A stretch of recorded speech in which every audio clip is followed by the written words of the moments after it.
எல்லாருக்கும் வணக்கங்க.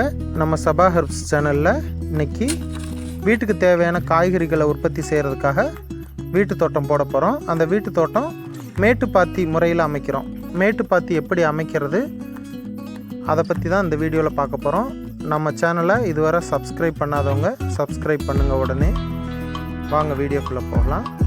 வீட்டுக்கு தேவையான காய்கறிகள் உற்பத்தி செய்கிறதுக்காக வீட்டுக்கு பக்கத்திலே ஒரு மேட்டுப்பாத்தி அமைக்கிறோம்.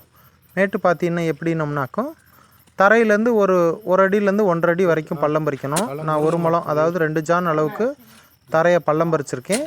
அந்த மண்ணை பூரா வெட்டி வெளியில் எடுத்து போட்டாச்சு. தம்பி கூட ஹெல்ப் பண்ணால் அந்த மண்ணை பூரா கரெக்டாக பறித்து வெளியில் போட்டதையுமே நமக்கு கிடைக்கக்கூடிய அந்த மக்கக்கூடிய இலைதலை குப்பைகளாக இருக்கட்டும், மரக்கழிவுகளாக இருக்கட்டும், வேஸ்ட்டு கட்டைகளாக இருக்கட்டும், இதை எல்லாத்தையுமே எடுத்து அந்த குழிக்குள்ளே போடணும். இதை அடுக்கடுக்காக போடணும். பார்த்திங்கன்னா தெரியும், 2 ஜான் அளவுக்கு நம்ம தரையிலேருந்து பள்ளமாக பறிச்சிருக்கோம். இப்போ இந்த பள்ளத்துக்குள்ளே நம்ம தோட்டத்தில் இயற்கையாக நமக்கு கிடைக்கக்கூடிய கட்டைகளெல்லாம் எடுத்து போடுறோம். உரிமட்டை அதிகமாகவே இருந்துச்சு, அதனால உரிமட்டையை எடுத்து ஒன்றா அடுக்கிறோம். அப்படியே குப்பை மாதிரி மொத்தமாக போட்டோம்னா நிறைய இடத்த அடைக்கவும், அதனால் அடுக்கடுக்காக போட்டோம்னா கரையான் அதை சாப்பிட்டுக்கும். கரையான் சாப்பிட்டது மூலமாக நமக்கு அந்த மக்குகள் கிடைக்கும். அந்த மக்குகள் செடியோட வளர்ச்சிக்கு நல்லாயிருக்கும். அது போக முருங்கை மரம் கட்டை கிடந்துச்சு, அந்த முருங்கை கட்டையும் எடுத்து இதோட போட்டுக்கிறோம். இந்த மேட்டுப்பாத்தியோட அகலம் எவ்வளோன்னு பார்த்தீங்கன்னா கரெக்டாக 4 அடி அகலம் இருக்குது. நீளம் 10 அடி நீளம் இருக்குது. 10க்கு 4 தான் அதை போட்டிருக்கோம். பயிற்சி முறையில் நிறைய நண்பர்கள் தங்களோட தோட்டத்தில் மேட்டுப்பாத்தி போட்டிருக்காங்க, ரொம்ப நல்லாயிருக்குன்னு சொல்லியிருந்தாங்க. சரி, நம்மளும் அது போல் செஞ்சு பார்க்கலாம் அப்படிங்கிறக்காக போட்டோம். அந்த முருங்கைக்கட்டையும் இந்த தேங்காய் உரிமட்டையும் நமக்கு கிடச்சிச்சு. உங்களுக்கு எந்த கழிவுகள் கிடைக்குதோ, மரக்கழிவுகள் எது கிடைக்குதோ, மக்கக்கூடிய கழிவுகள் எதை வேணாலும் நீங்கள் போட்டுக்கலாம். இலைதலைகள் போட்டுக்கலாம். நான் இந்த இது இருக்கனால போட்டிருக்கேன். முதல் அடுக்கில் முருங்கைக்கட்டையும் தேங்காய் மட்டையும் போட்டேன். அப்புறம் திருப்பி மண்ணை வாரி அப்படியே மேலாவில் பரப்பி விடுறது. அடுத்த அடுக்கில் திருப்பியும் அந்த உரிமட்டை போட்டோம். அப்புறம் மறுபடியும் திருப்பி மணலை போட்டு மூடணும். மறுபடியும் திருப்பி உரிமட்டை போட்டு மறுபடியும் மணல் போட்டிருக்கோம். 3 அடுக்காக போட்டிருக்கோம். அதுக்கு மேலே அந்த இலைதலைகள்லாம் கொஞ்சம் கிடச்சிச்சு, அதை போட்டிருக்கோம். இதில் சாணியெல்லாம் நாங்கள் கரைச்சி ஊற்றலை. பொதுவாக எல்லோரும் சாணியெல்லாம் கரைச்சி ஊற்றுவாங்க. அதெல்லாம் கிடச்சா ரொம்ப நல்லாயிருக்கும். நம்மகிட்ட நாட்டு பசுமாடு கிடையாது, அதனால நாங்கள் சாணி இதில் எதுவும் கரைச்சி ஊற்றலை. ஆனால் அது கரைச்சி ஊற்றுனா ரொம்ப நல்ல பலன் கிடைக்கும். நம்மகிட்ட இந்த மீன் அமிலம் WDC இருக்குது. சரி, அதனால் நம்ம தண்ணி பாய்ச்சும்போது வேர் வழியாக கொடுத்துக்கலாம் அப்படிங்கிறனால நம்ம அதை செய்யலை.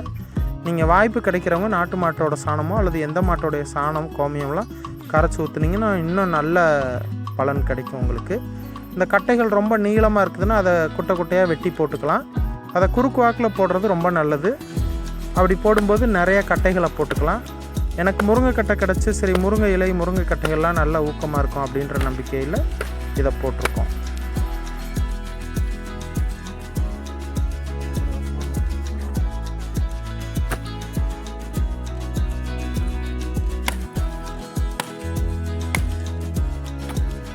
இந்த மேட்டுப்பாத்தி அமைக்கிறதுக்கு எனக்கு சரியாக 1 வாரம் எடுத்துக்கிச்சு. மண்வெட்டி கடப்பாரை வச்சு நாங்களாகவே தான் வெட்டினோம்.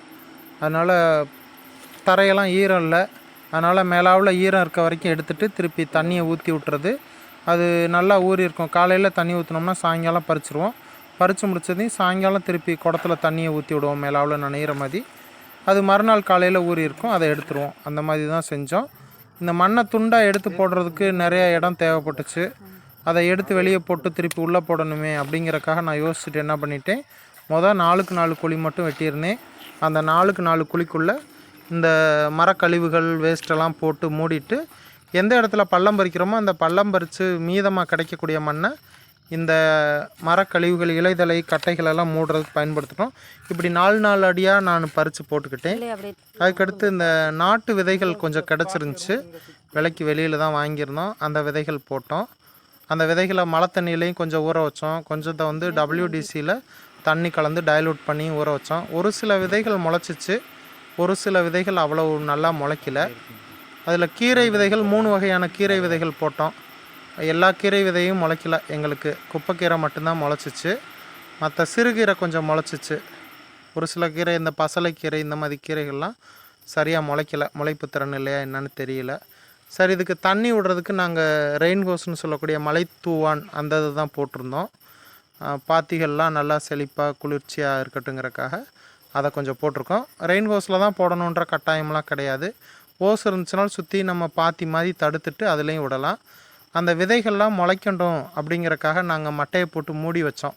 தண்ணி தெளிச்சுட்டு மட்டையை போட்டு மூடிட்டு வச்சுருந்தோம். ஒரு 3 நாள் கழித்து இந்த முளைப்பெல்லாம் எப்படி இருக்குதுன்னு பார்த்துட்டு அப்படியே மட்டையை திறந்து விட்டோம். கீரைகள்லாம் சின்ன சின்ன விதைகளாக இருந்தது, நல்லா முளைச்சிருந்துச்சு. ஆனால் என்ன பண்ணுறது, முளைச்சதெல்லாம் பாதி தான் தப்பிச்சிச்சு, மீதி அப்படியே கருகிருச்சு. பார்த்திங்கன்னா தெரியும், முளைப்பு எல்லாமே நல்லா இருந்துச்சு. ஆனால் அது தாக்கு பிடிக்கல. என்ன காரணம்னு எங்களுக்கும் தெரியலை.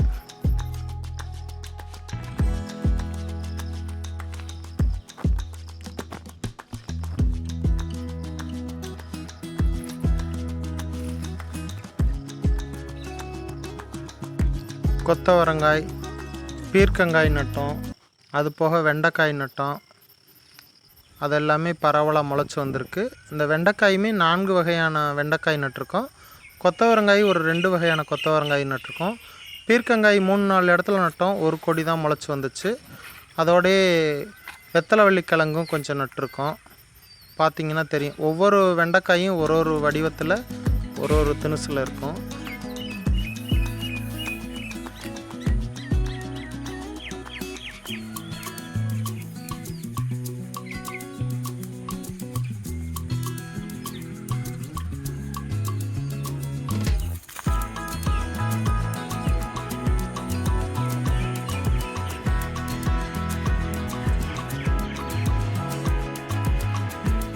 இந்த கொத்தவரங்காய் செடியில் பரவலாக அசுவினி பூச்சி தெரிஞ்சிட்ருக்கு.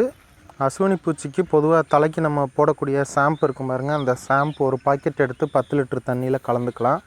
அந்த தண்ணியை ஸ்ப்ரேயை கொடுத்தோம்னாவே போதும், எப்படிப்பட்ட அசுவினியும் கட்டுப்படும். அந்த மாதிரி செய்யணும். இது வெத்தலைவள்ளி கிழங்கு இப்போ தான் நட்டிருக்கோம். இது அடுத்த வருஷம் ஆடி மாதம் அல்லது தை மாதத்தில் தான் அறுவடை பண்ணுற மாதிரி இருக்கும். அப்போ தான் தெரியும்.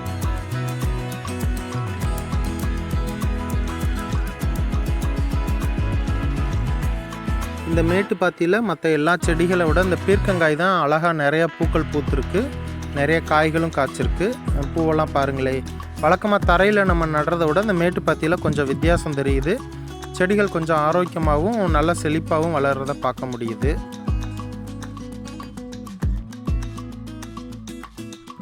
பீர்க்கங்காயெல்லாம் ஒரு முழத்துக்கு மேலவே நல்லா பெருசாக இருக்குது. நிறைய காய்களும் பிடிச்சிருக்கு. இதுவே நமக்கு போதுமான அளவுக்கு இருக்குது.